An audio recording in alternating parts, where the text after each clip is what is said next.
يا أيها الذين آمنوا استعينوا بالصبر والصلاة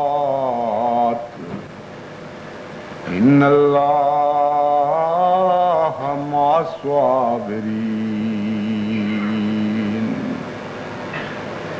ولا تقولوا لمن يقتل في سبيل الله أموات بل أحياء ولكن لا تشعرون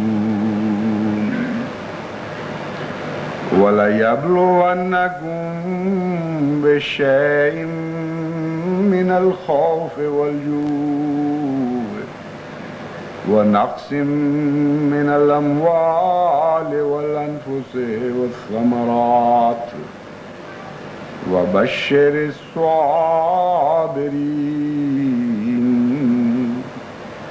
الذين إذا أصابتهم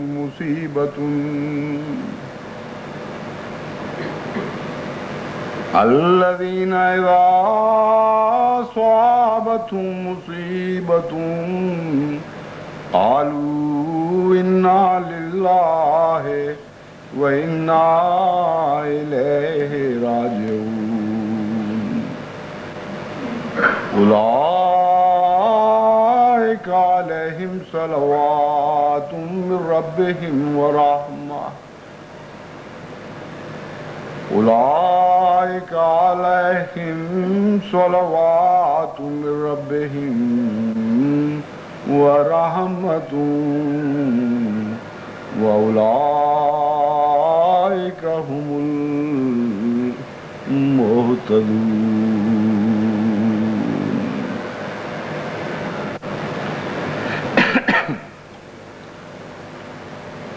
انسان کے مقدر میں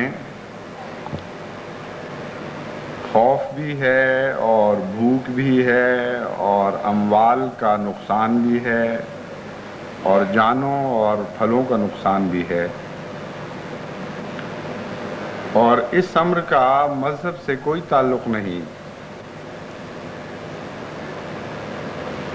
کوئی انسان مذہبی ہو یا غیر مذہبی، خدا پر ایمان رکھنے والا ہو یا دہریہ ہو، مادہ پرست ہو یا روحانیت کا قائل ہو، اس کی زندگی میں یہ ساری چیزیں اس کے ساتھ لگی ہوئی ہیں۔ خوف طرح طرح کے انسان کو گھیرے ہوئے ہیں، لیکن ہر خوف سے بہتر وہ خوف ہے جو خدا کی خاطر انسان پر عائد کیا جائے۔ کوئی اور خوف اس خوف کا مقابلہ نہیں کر سکتا۔ ویسے تو ایسی بدقسمت مائیں بھی ہوتی ہیں جو خود اپنے بچوں کو خوف دلاتی ہیں اور اندیکھی چیزوں کا خوف دلاتی ہیں۔ بعض بچے بیچارے جنوں بھوتوں کے تصور میں ڈرتے ڈرتے اپنا بچپن گزارتے ہیں اور ایسا خوف زدہ دل لے کے بڑے ہوتے ہیں کہ ساری زندگی وہ خوف میں مبتلا رہتے ہیں۔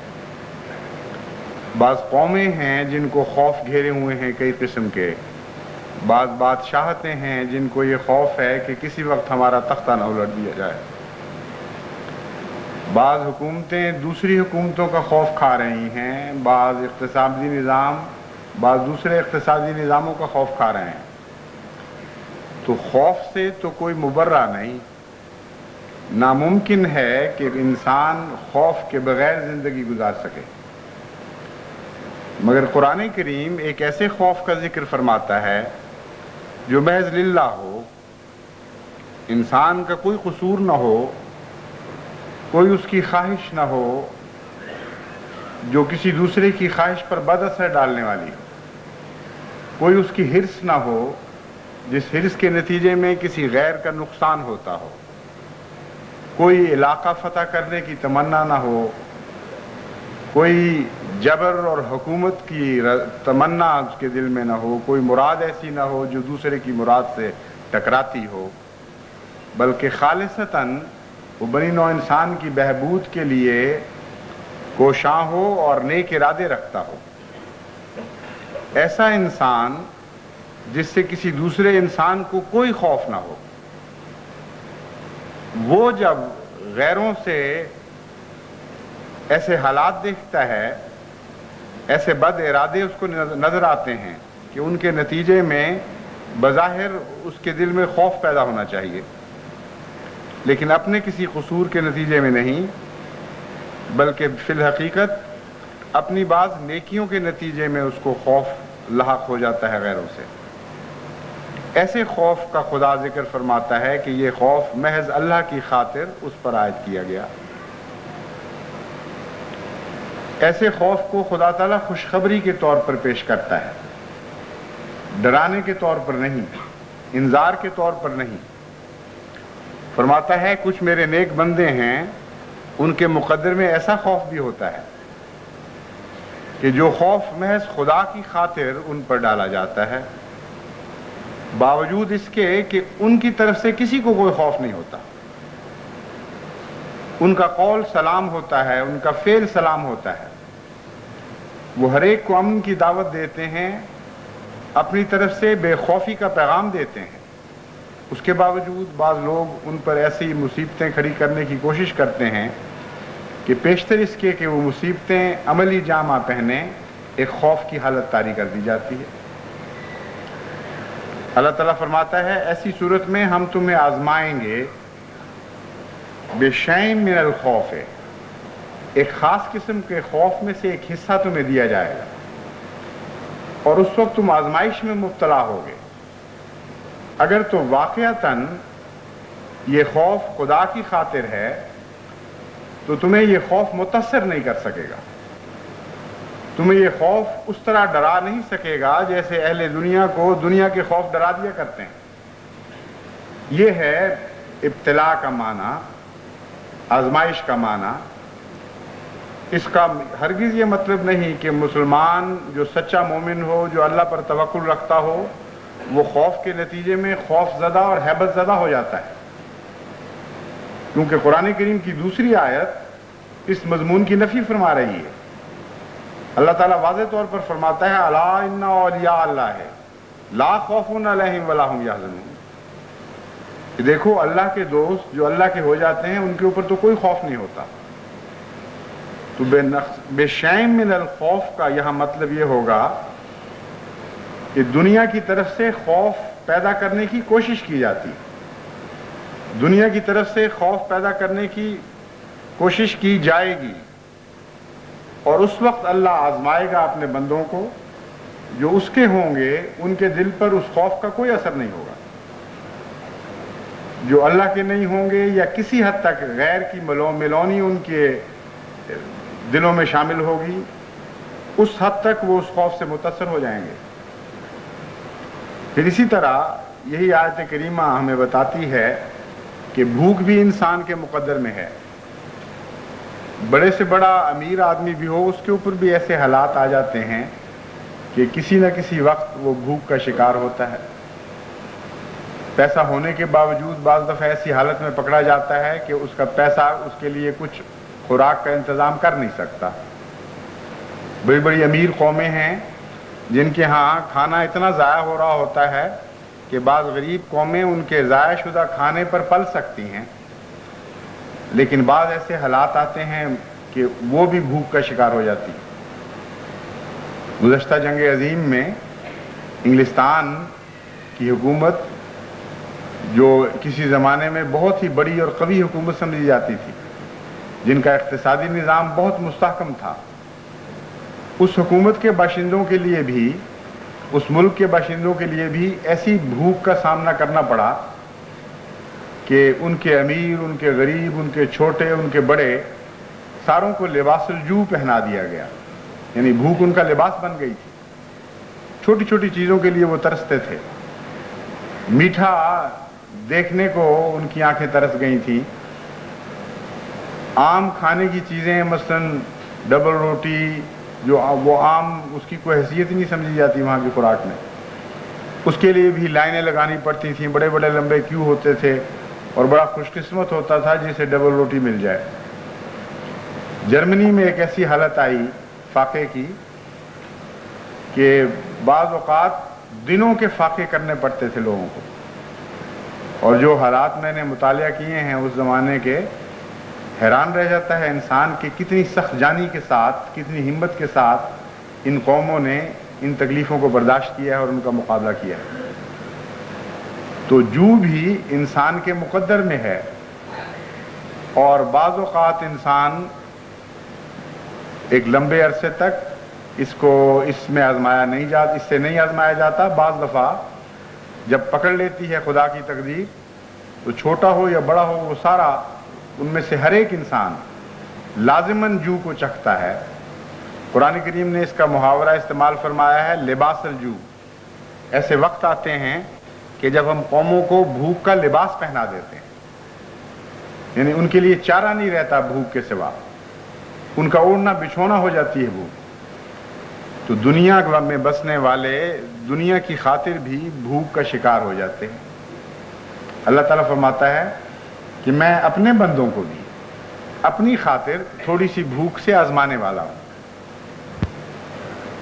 بعض دفعہ ان کو اس وجہ سے فاقہ کرنا پڑے گا کہ وہ خدا سے محبت کرتے ہیں اور خدا سے پیار کرتے ہیں، اور کوئی اور قصور ان کا نہیں ہوتا۔ یہ وجہ نہیں ان کی بھوک کی کہ وہ نکمے ہیں، یہ وجہ نہیں ہے کہ قحط سالی ہے ملک میں، یہ وجہ نہیں ہے کہ ان کا اقتصادی نظام کسی دوسرے سے ٹکرایا اور ناکام رہا۔ کوئی دنیاوی وجہ ان کی بھوک کی آپ بیان نہیں کر سکتے سوائے اس کے کہ وہ اللہ سے محبت کرتے ہیں۔ چنانچہ حضرت اقدس محمد مصطفیٰ صلی اللہ علیہ وآلہ وسلم اور آپ کے ساتھیوں کو اسی قسم کی بھوک میں آپ کی قوم نے مبتلا کیا۔ 3 سال تک شیب ابی طالب میں، جو ایک وادی تھی ابو طالب کی، وہاں ان کو قید کیا گیا اور ان کا اقتصادی بائیکاٹ کیا گیا، اور بڑے لمبے عرصے تک قبیلے پہرے دیتے رہے کہ کوئی ان کا دوست مخفی طور پر بھی ان کو کھانے کی چیز نہ پہنچا سکے۔ چنانچہ بہت سے صحابہ ان تکلیفوں کی وجہ سے جاں بحق ہو گئے۔ حضرت خدیجہ رضی اللہ تعالی عنہا کا بھی وصال ہوا، اور بہت سے صحابہ تھے جو انتریوں کی بیماریوں کی وجہ سے اور بھوک کے لمبے اثرات کے نتیجے میں آہستہ آہستہ گھل گھل کر مر گئے۔ اتنا شدید فاقہ تھا، بعض دفعہ اس کی تکلیف اتنی بڑھ جایا کرتی تھی کہ ایک صحابی بیان کرتے ہیں کہ میں گزر رہا تھا کہیں سے، میرے پاؤں کے نیچے ایک نرم سی چیز آئی۔ مجھے یہ ڈر تھا کہ اگر میں نے دیکھا کہ وہ کیا ہے تو مجھے ہو سکتا ہے مجھے معلوم ہو جاتا کہ وہ ایک گندگی ہے، مجھے یہ معلوم ہو جاتا کہ وہ ایک کیڑا ہے مکروہ قسم کا جس کو میں کسی قیمت پہ بھی کھا نہیں سکتا۔ لیکن بھوک کی اتنی شدت تھی کہ میں برداشت نہیں کر سکتا تھا، اس لیے میں نے اسے دیکھا نہیں، اسے اٹھایا اور اپنے گلے میں اس طرح لٹکایا اپنے حلق میں کہ زبان کو مس بھی نہ کر سکے، یہ نہ پتہ لگے کہ وہ چیز کیا تھی۔ چنانچہ وہ نشانہ ایسا میں نے لگایا کہ سیدھا حلق میں جا کے گرا اور میں اسے نگل گیا، اور کہا کرتے تھے ہنس کے کہ مجھے آج تک پتہ نہیں کہ وہ کیا چیز تھی جو میں کھا گیا۔ درختوں کے پتے بھی صحابہ نے کھائے۔ تو اللہ تعالیٰ فرماتا ہے کہ ایسی حالت میں ہم ان کو آزماتے ہیں، اور یہ وہ بھوک ہے جو صرف اللہ کی خاطر دی جاتی۔ جو اللہ کے بندے ہیں وہ اس پر صبر کرتے ہیں، وہ راضی رہتے ہیں، وہ کوئی واویلے کی بات نہیں کرتے، کوئی شکوے کا کلمہ زبان پر نہیں لاتے۔ ہر حالت کو وہ خدا کی رضا کی خاطر تسلیم کے ساتھ قبول کر لیتے ہیں۔ پھر خدا تعالیٰ فرماتا ہے وَنَقْسِم مِّنَ الْأَمْوَالِ، مال بھی دنیا میں لوٹے جاتے ہیں کئی وجوہات سے۔ قومیں قوموں پر یلغار کرتی ہیں، چور لے جاتے ہیں مال، ڈاکو لے جاتے ہیں، آگ لگ جاتی ہے گھروں کو، ہزارہ ذریعے ہیں مالوں کے نقصان کے، مگر خدا تعالیٰ فرماتا ہے کہ ان کے مال محض میری رضا کی خاطر لوٹے جاتے ہیں۔ وہ خود لٹیرے نہیں ہوتے، وہ کسی پر ظلم نہیں کر رہے ہوتے، بلکہ ان کی تو فطرت یہ ہوتی ہے کہ اگر کسی کے مال کو نقصان پہنچنے کا خطرہ ہو تو وہ جد و جہد کوشش کر کے بھی اسے اس خطرے سے بچانے کی کوشش کرتے ہیں۔ ان سے خیر ہی خیر دنیا دیکھتی ہے، اس کے باوجود ان کے اموال خدا کی خاطر، یعنی اس وجہ سے کہ وہ خدا کے ہو چکے ہیں، لوٹے جاتے ہیں۔ والانفس، اور کچھ جانیں بھی ان کی ضائع ہوتی ہیں۔ اب دیکھیے خدا کے جان لینے کے کتنے طریق ہیں، ہزارہا ذریعے ہیں جن سے موت انسان کو آ جاتی ہے۔ بعض لوگ چھینک سے مر جاتے ہیں، بعض لوگ بغیر بیماری کے سوئے سوئے جان دے دیتے ہیں۔ یہ بھی ایک بیماری کہلاتی ہے کہ جس کے بیماری کا کوئی علم نہیں کیوں ہے۔ ایک انسان اچھا بھلا سویا ہے اور نیند کی حالت میں ڈوبتے ڈوبتے وہ موت کا شکار ہو جاتا ہے۔ ٹھوکر لگتی ہے تو بعض لوگوں کی جان نکل جاتی ہے، دھماکہ ہوتا ہے بعض لوگوں کی جان نکل جاتی ہے۔ بعض لوگوں کو چھوٹی چھوٹی بیماریاں برداشت نہیں کر سکتے، وہ ان کی اس چھوٹی بیماری سے بھی جان دے دیتے ہیں، بعض بڑی بیماری سے جان دے دیتے ہیں۔ بعض چھوٹے جانور کے ڈسنے سے بھی مارے جاتے ہیں۔ چنانچہ ایسے واقعات بھی ہوتے ہیں کہ بھیڑ کاٹ گیا کسی کو اور اس کی جان نکل گئی۔ تو بے شمار ہیں رستے موت کے، اور اللہ تعالیٰ فرماتا ہے کہ ان میں سے ایک رستہ ہے میری رضا کی خاطر مرنا، اور میں اپنی قوموں کو جو میرے ہو چکے ہوتے ہیں اس لحاظ سے بھی آزماتا ہوں کہ بعض دفعہ ان کو کوئی ان کا قصور نہیں ہوتا، پھر بھی دشمن از راہ ظلم قتل کر دیتے ہیں۔ وَمَا نَقَمُوا مِنْهُمْ إِلَّا يُؤْمِنُوا بِاللَّهِ الْعَزِيزِ الْحَمِيدِ الَّذِي لَهُ مُلْكُ السَّمَاوَاتِ وَالْأَرْضِ۔ ان کی دشمنی کی وجہ کوئی اور نہیں ہوتی سوائے اس کے کہ وہ اللہ اور اللہ کی طرف سے آنے والوں پر ایمان لا چکے ہوتے ہیں۔ یہی ایک دشمنی کی وجہ بن جاتی ہے۔ تو ان آزمائشوں میں خدا تعالیٰ نے ایک وعدہ بھی دیا ہے اور ایک خوشخبری بھی دی ہے۔ جیسا کہ میں نے بیان کیا تھا، یہ ڈرانے کی خاطر نہیں ہے یہ آیت، بلکہ حوصلہ دلانے کی خاطر ہے۔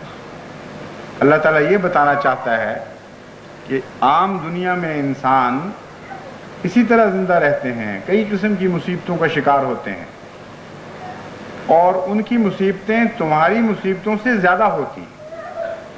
چنانچہ بے شین کے لفظ نے واضح فرما دیا کہ مذہبی قوموں کے مقابل پر غیر مذہبی قوموں کی مصیبتیں اور مشکلات بہت زیادہ ہوتی ہیں، لیکن ان کا والی کوئی نہیں ہوتا، ان کا متولی کوئی نہیں ہوتا۔ مذہبی قوموں کا خدا والی ہوتا ہے اور ان کا ولی بن جاتا ہے، اس لیے ان کو غیر مذہبی قوموں کے مقابل پر ہمیشہ کم نقصان پہنچتا ہے۔ لیکن جو بھی نقصان پہنچتا ہے، چونکہ رضائے باری تعالیٰ کی خاطر وہ برداشت کرتے ہیں اور اللہ کے نام پر ان کو نقصان پہنچایا جاتا ہے، اس لیے اس نقصان کا بھی خدا کفیل ہو جایا کرتا ہے اور متوکل ہو جاتے ہیں، اس خدا ان کا وکیل بن جایا کرتا ہے اور ذمہ دار ہو جاتا ہے ان نقصانات کو پورا کرنے کا۔ یہ خوشخبری دی گئی ہے، چنانچہ آخر پر نتیجہ نکالا وَبَشَّرِ الصَّابِرِينَ۔ عجیب کلام ہے یہ کہ ایک طرف ڈرانے کی باتیں ہو رہی ہیں، مسلسل مضمون یہ بتا رہا ہے کہ ہم تمہیں خبر دیتے ہیں کہ تمہارے ساتھ کچھ ہونے والا ہے، خوف کے حالات آنے والے ہیں، بھوک کے حالات آنے والے ہیں، خطرات تمہارے سر پر منڈلائیں گے، تمہارے بے وجہ بغیر اس کے کہ تم نے کسی کا قصور کیا ہو مال لوٹے جائیں گے، بے وجہ تمہاری جانیں تلف کی جائیں گی۔ یہ سارا مضمون تو خوف کا مضمون ہے اور ڈرایا جا رہا ہے، لیکن نتیجہ دیکھیں یہ آیت کیا نکالتی ہے، وَبَشِّرِ الصَّابِرِينَ، کہ ہم ڈرانے کی خاطر تمہیں نہیں کہہ رہے، یہ خوشخبریاں دے رہے ہیں تمہیں، کیونکہ وہ مومن جس کا مال خدا کی خاطر لوٹا جاتا ہے، اللہ اس کے مال میں بہت زیادہ برکت دیتا ہے، لیکن وہ دنیا دار جس کا دنیا میں مال لوٹا جاتا ہے اس کا کوئی ضامن نہیں ہے۔ وہ مومن جس کی جان خدا کی راہ میں تلف کی جاتی ہے، اللہ اس کی جانوں میں برکت دیتا ہے، اور وہ جان دینے والا جو ہیضے سے مر جاتا ہے یا ایکسیڈنٹ سے مر جاتا ہے یا بھیڑ کاٹنے سے مر جاتا ہے یا سوتے سوتے جان دے دیتا ہے، اس کے لیے کوئی ضمانت نہیں، وہ ایک قانون قدرت کا شکار ہے۔ تو ساتھ بے شین کہہ کر یہ بھی فرما دیا کہ یہ آزمائشیں دنیا والوں کی آزمائشوں سے بہت کم ہیں، یہ بھی تمہارے لیے خوشخبری ہے، اور ان آزمائشوں پہ اگر تم ثابت قدم رہو گے تو تمہارے لیے بے انتہا اجر ہے، جبکہ دنیا والوں کے لیے کوئی اجر نہیں۔ اس لیے بشر الصابرین فرمایا، لیکن صابرین میں ایک ایسی مومن کی خاصیت بیان کر دی کہ جس کے ساتھ بشارت کو وابستہ فرما دیا ہے، یعنی ہر مومن جو ان مصائب میں سے گزرے گا، ان تکالیف کو برداشت کرے گا، اس کے لیے بشارت نہیں دی۔ بشر المومنین نہیں فرمایا، فرمایا بشر الصابرین، ان لوگوں کے لیے بشارت ہے جو صبر کرتے ہیں۔ صبر کا کیا معنی ہے؟ ایک معنی تو عام ہے دنیا میں، یعنی جب کوئی تکلیف پہنچے تو واویلا نہ کرے، بے وجہ نوحہ نہ ہو جائے، پیٹنا نہ شروع کر دے، شکوے نہ شروع کر دے، اس حالت کو صبر کہتے ہیں۔ خاموشی سے اپنے دکھ کو برداشت کرے اور اپنے دل پر لے لے۔ اور ایک صبر کا معنی ہے جو حضرت صلی اللہ علیہ وآلہ وسلم نے بیان فرمایا کہ اس نیکی کو پکڑ کر بیٹھ جائے جس نیکی کو اس سے چھیننے کی کوشش کی جاتی ہے، اور کسی حالت میں بھی اپنی نیکی کی حالت کو ہاتھ سے نہ جانے دے۔ ان معنوں میں صبر کے بہت ہی وسیع ہو جاتا ہے۔ مراد یہ ہے کہ خدا کی خاطر جب تم دنیا میں ایک جہاد شروع کرتے ہو جس کے ساتھ دنیا کی بقا وابستہ ہوتی ہے، جس کے ساتھ دنیا کا امن وابستہ ہوتا ہے، تو اس کے مقابل پر دنیا تم سے ایک مجادلہ شروع کر دیتی اور ناحق تم پر مظالم شروع کر دیتی اور کوشش کرتی ہے کہ تمہارے پاؤں کھیڑ دے اور تم ان مقاصد سے پیچھے ہٹ جاؤ جن مقاصد کی خاطر تم دنیا میں ایک عظیم الشان الہی جہاد کا آغاز کر چکے ہوتے ہو۔ تو صابر کا مطلب یہاں یہ ہوگا کہ نہ کوئی خوف، نہ کوئی بھوک، نہ کوئی مال کا نقصان، نہ کوئی جان کا نقصان ان کو اپنے مقصد سے پیچھے کر سکتا ہے۔ جو مرضی قیامت ٹوٹ جائے ان پر، ان کا ہر قدم لازماً آگے بڑھتا ہے ان نیکیوں میں جن نیکیوں کی خاطر ان پر مظالم کیے جاتے ہیں۔ ان کے لیے بشارت ہے۔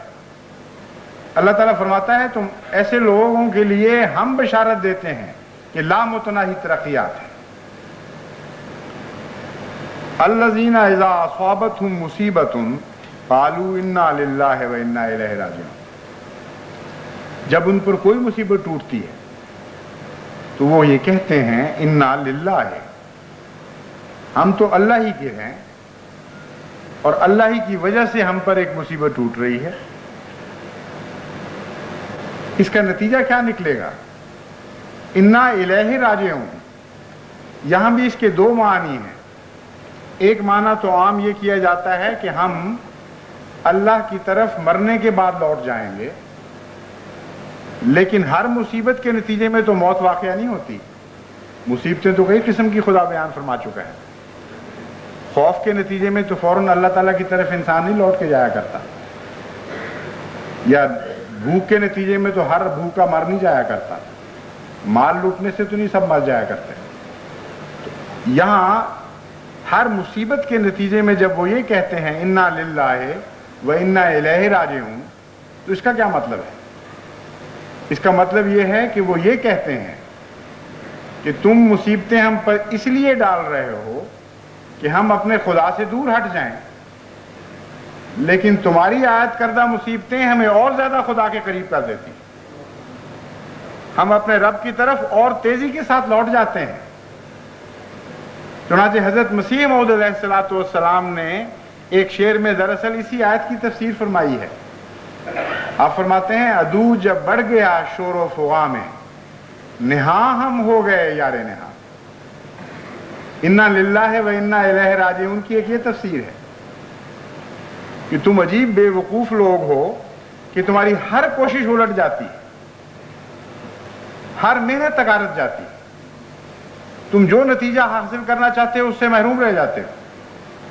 تم ہمیں اس لیے ڈراتے ہو، اس لیے ہم پر مظالم کرتے ہو کہ ہم اپنے خدا کو چھوڑ دیں اور تمہیں خدا تسلیم کر لیں۔ تمہارے سامنے سر جھکا دیں.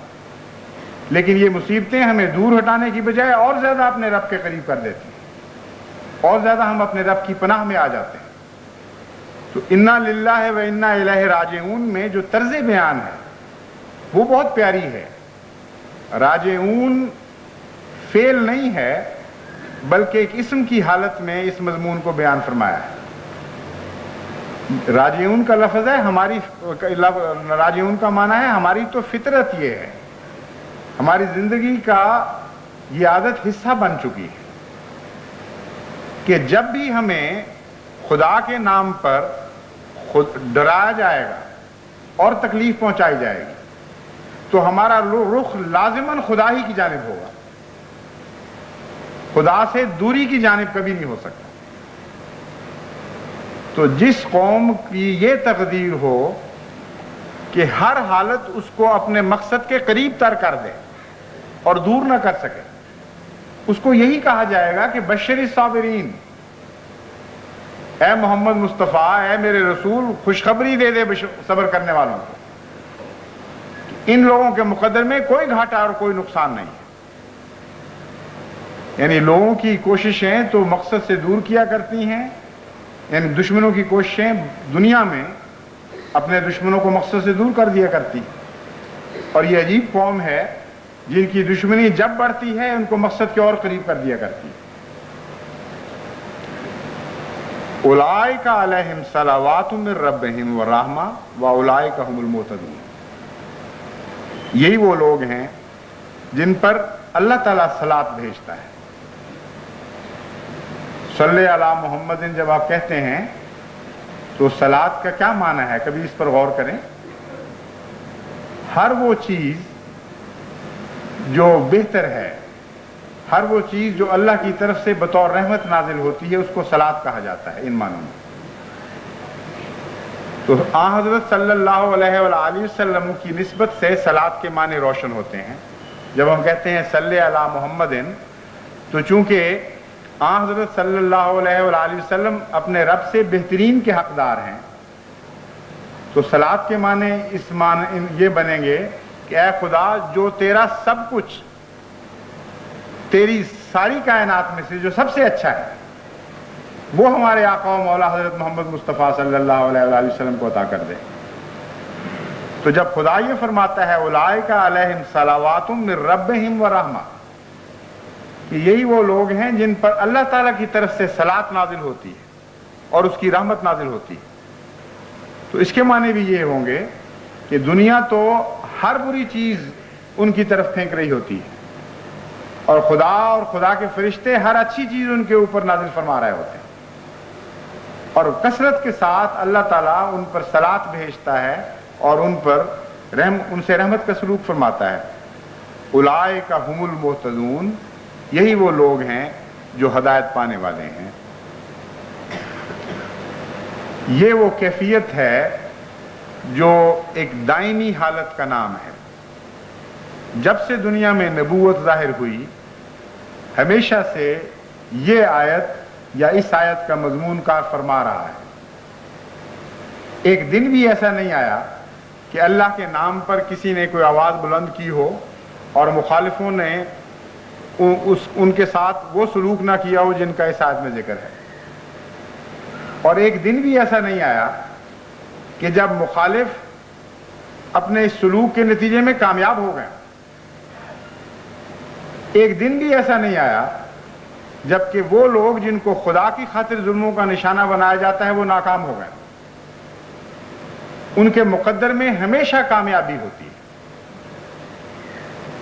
اور اللہ تعالیٰ ان کو مگر یہ نصیحت فرماتا ہے کہ تمہاری اپنی کوشش سے کچھ نہیں ہو سکے گا، اس لیے ہم تمہیں یہ ہدایت دیتے ہیں کہ ہماری طرف رجوع کیا کرو کثرت کے ساتھ. ایسے حالات میں عبادت کو بھی اپنی بڑھا دو اور دعا کو بھی بڑھا دو، کیونکہ مختلف انسان مختلف حالتوں پر ہوتے ہیں. ہر شخص کی ایک جیسی ایمانی حالت نہیں ہوتی، ہر شخص میں ایک جیسی صبر کی طاقت نہیں ہوتی. اس لیے اس آیت کا عنوان خدا تعالیٰ نے یہ بنایا ہے خطرات کے بیان سے پہلے یا ایھا الذین آمنوا استعینوا بالصبر والصلاۃ ان اللہ مع الصابرین۔ اے وہ لوگو جو ایمان لائے ہو، ہم تمہیں بتاتے ہیں کہ تمہارے اندر فی ذات ہی کوئی طاقت نہیں ہے، نہ تم میں صبر کا حوصلہ ہے، نہ تمہیں برداشت کی طاقت ہے، نہ تم دنیا کا مقابلہ کر سکتے، کیونکہ تم ایک کمزور جماعت ہو، ایسی کمزور ہو کہ لوگ تمہیں ظلم کا نشانہ بناتے ہیں۔ طاقتور کو تو کوئی ظلم کا نشانہ نہیں بنایا کرتا۔ اس کیفیت کو پیش نظر رکھتے ہوئے اللہ تعالیٰ فرماتا ہے استعینوا بالصبر والصلاۃ، ہم یہ حل تمہیں بتاتے ہیں کہ تم خدا سے مدد مانگنا صلاۃ کے ذریعے اور صبر کے ذریعے۔ یہاں صلاۃ کا معنی ہے عبادت کرنا، وہ چیز جو ہماری طرف سے خدا کی طرف جاتی ہے، اور یہ معنی اس معنی کے بظاہر الٹ ہیں۔ جب خدا صلاۃ بھیجتا ہے تو وہ عبادت نہیں کرتا بندے کی، وہ صلاۃ کے نتائج پیدا فرماتا ہے، اس لیے وہاں بھی لفظ صلاۃ استعمال ہوتا ہے۔ جب بندے کو صلاۃ کی تاکید کی جاتی ہے تو یہ صلاۃ بالکل اور معنی بن جاتی ہے۔